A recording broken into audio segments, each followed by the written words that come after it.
साई राम। अध्याय 3।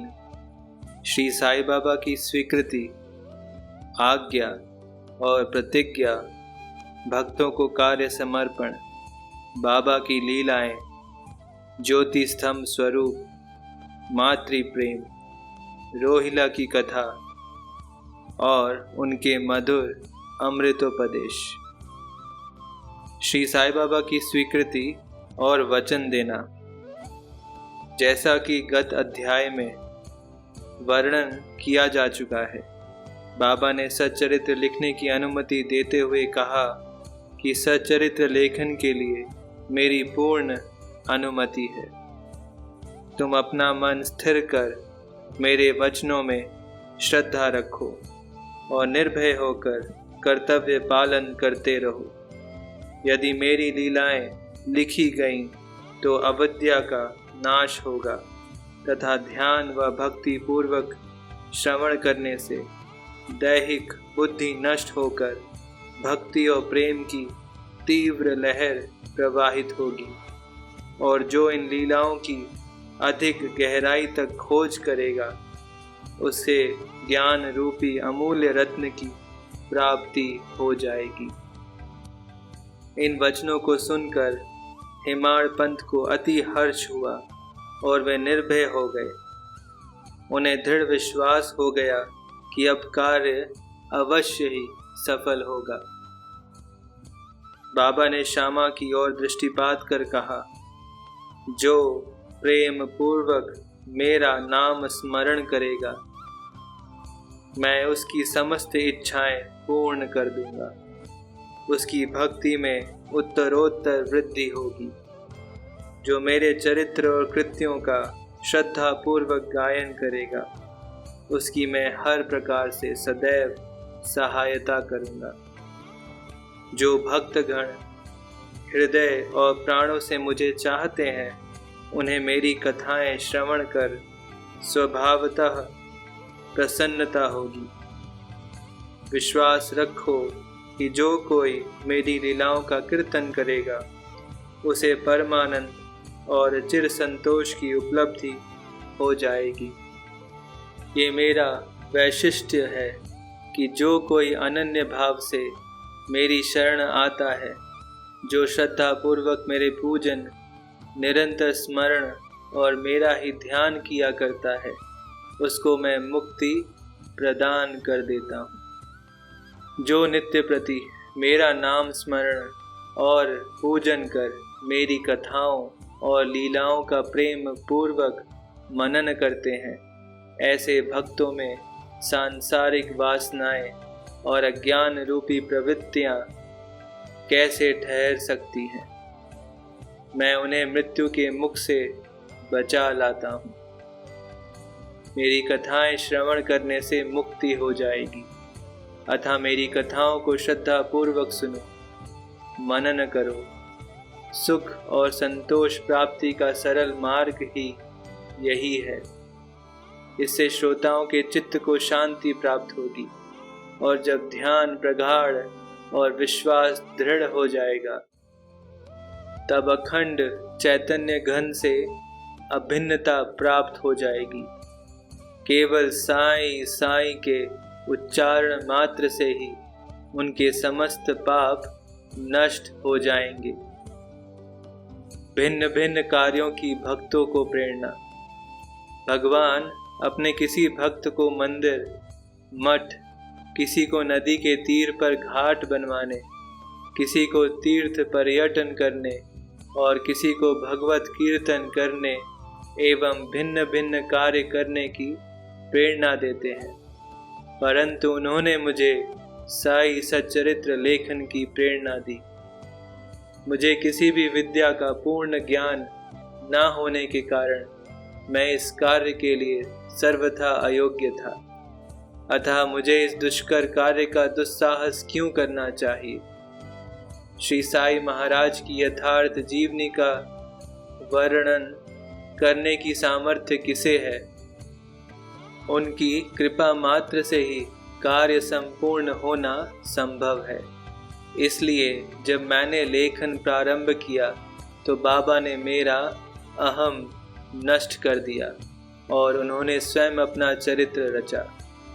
अतः इस चरित्र का श्रेय उन्हीं को है, मुझे नहीं। जन्मतः ब्राह्मण होते हुए भी मैं दिव्य चक्षु विहीन था, अतः साई सच्चरित्र लिखने में सर्वथा अयोग्य था। परंतु श्री हरि कृपा से क्या संभव नहीं है।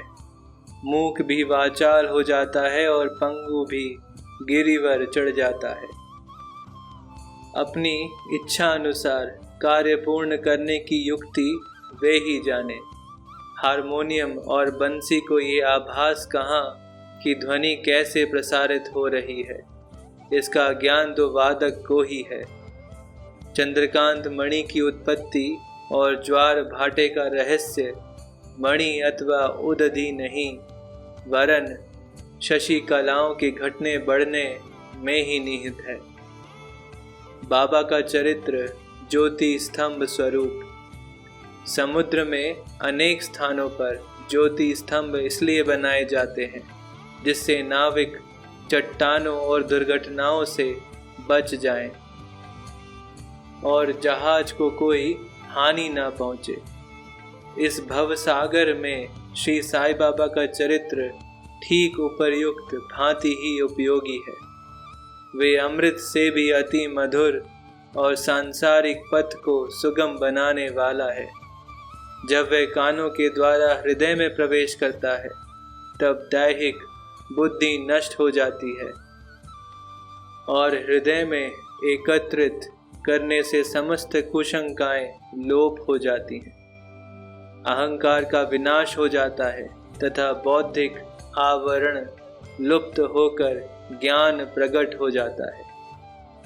बाबा की विशुद्ध कीर्ति का वर्णन निष्ठा पूर्वक श्रवण करने से भक्तों के पाप नष्ट होंगे। अतः ये मोक्ष प्राप्ति का भी सरल साधन है। सत्ययुग में क्षमा तथा दम, त्रेता में त्याग, द्वापर में पूजन और कलयुग में भगवत कीर्तन ही मोक्ष का साधन है। यह अंतिम साधन चारों वर्णों के लोगों को साध्य भी है।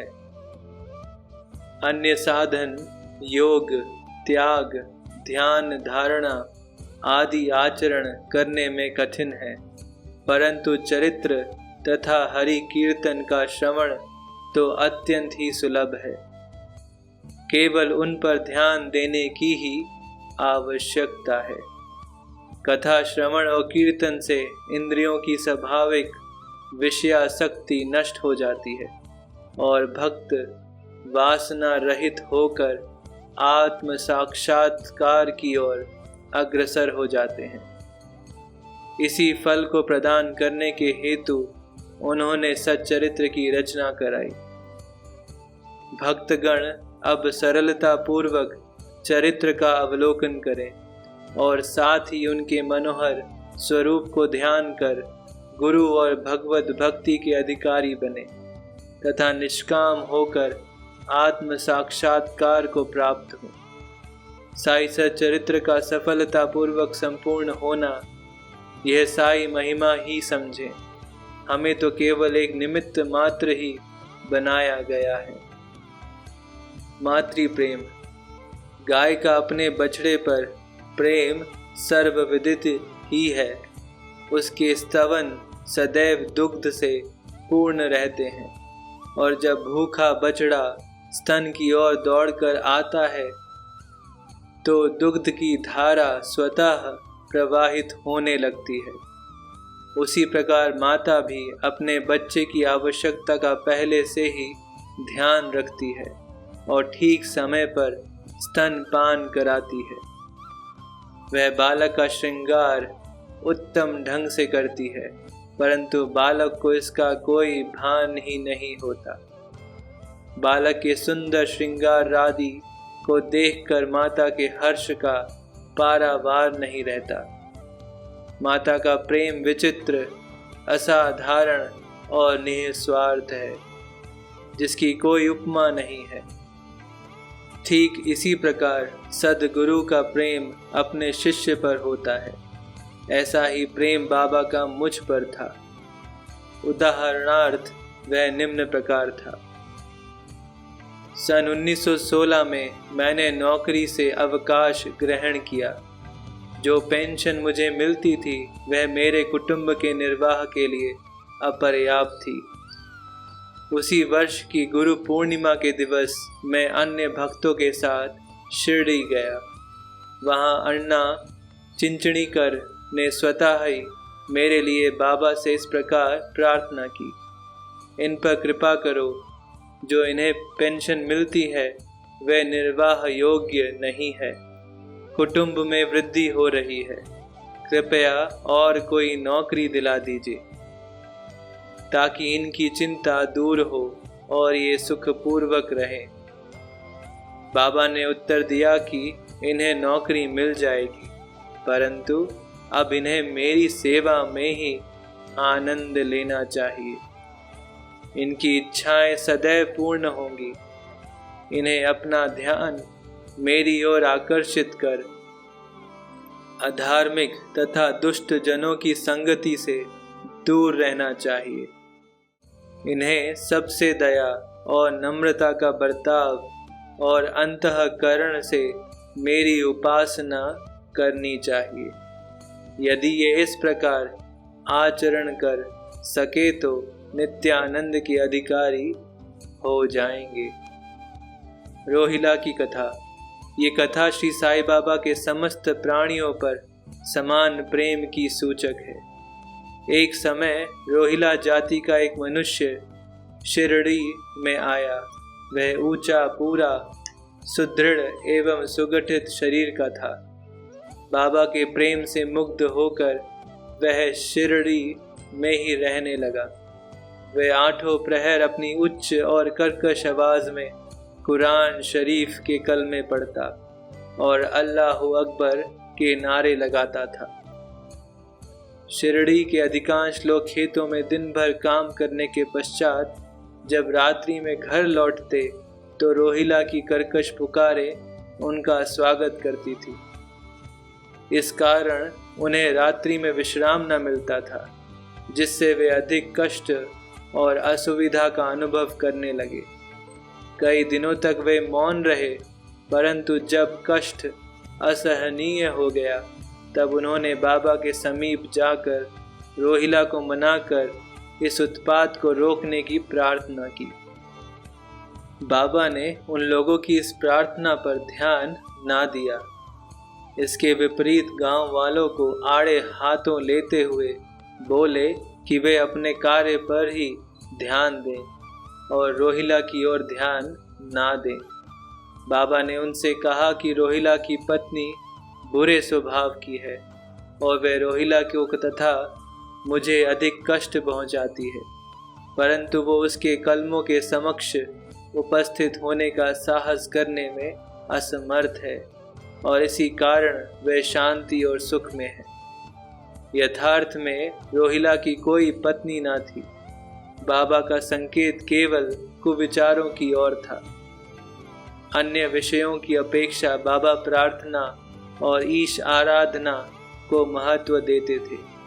अतः उन्होंने रोहिला के पक्ष का समर्थन कर ग्राम वासियों को शांति पूर्वक थोड़े समय तक उत्पात सहन करने का परामर्श दिया।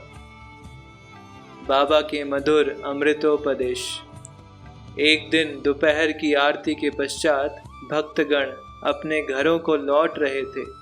तब बाबा ने निम्नलिखित अति सुंदर उपदेश दिया। तुम चाहे कहीं भी रहो, जो इच्छा हो सो करो, परंतु ये सदैव स्मरण रखो कि जो कुछ तुम करते हो वो सब कुछ मुझे ज्ञात है। मैं ही समस्त प्राणियों का प्रभु और घट घट में व्याप्त हूँ। मेरे ही उदर में समस्त जड़ व चेतन प्राणी समाये हुए हैं। मैं ही समस्त ब्रह्मांड का नियंत्रण करता व संचालक हूँ। मैं ही उत्पत्ति, स्थिति व संहार करता हूँ। मेरी भक्ति करने वालों को कोई हानि नहीं पहुंचा सकता। मेरे ध्यान की उपेक्षा करने वाला माया के पाश में फंस जाता है। समस्त जंतु, चींटियां तथा दृश्यमान, परिवर्तनमान और स्थायी विश्व मेरे ही स्वरूप हैं। इस सुंदर तथा अमूल्य उपदेश को श्रवण कर मैंने तुरंत ये दृढ़ निश्चय कर लिया कि अब भविष्य में अपने गुरु के अतिरिक्त अन्य किसी मानव की सेवा ना करूँगा। तुझे नौकरी मिल जाएगी। बाबा के इन वचनों का विचार मेरे मस्तिष्क में बार बार चक्कर काटने लगा। मुझे विचार आने लगा, क्या सचमुच ऐसा घटित होगा? भविष्य की घटनाओं से स्पष्ट है कि बाबा के वचन सत्य निकले और मुझे अल्पकाल के लिए नौकरी मिल गई। इसके पश्चात मैं स्वतंत्र होकर एक चित्त से जीवन पर्यंत बाबा की ही सेवा करता रहा। इस अध्याय को समाप्त करने से पूर्व मेरी पाठकों से विनम्र प्रार्थना है कि वे समस्त बाधाएं जैसे आलस्य, निद्रा, मन की चंचलता व इंद्रिय आसक्ति दूर कर और एक चित्त हो अपना ध्यान बाबा की लीलाओं की ओर दें और स्वाभाविक प्रेम निर्माण कर भक्ति रहस्य को जाने तथा अन्य साधनाओं में व्यर्थ श्रमित ना हो। उन्हें केवल एक सुगम उपाय का पालन करना चाहिए और वो है श्री साई लीलाओं का श्रवण। इससे उनका अज्ञान नष्ट होकर मोक्ष का द्वार खुल जाएगा। जिस प्रकार अनेक स्थानों में भ्रमण करते हुए भी लोभी पुरुष अपने गड़े हुए धन के लिए सतत चिंतित रहता है, उसी प्रकार श्री साईं को अपने हृदय में धारण करो। अगले अध्याय में श्री साईं बाबा के शिरडी आगमन का वर्णन होगा। जय साईं राम।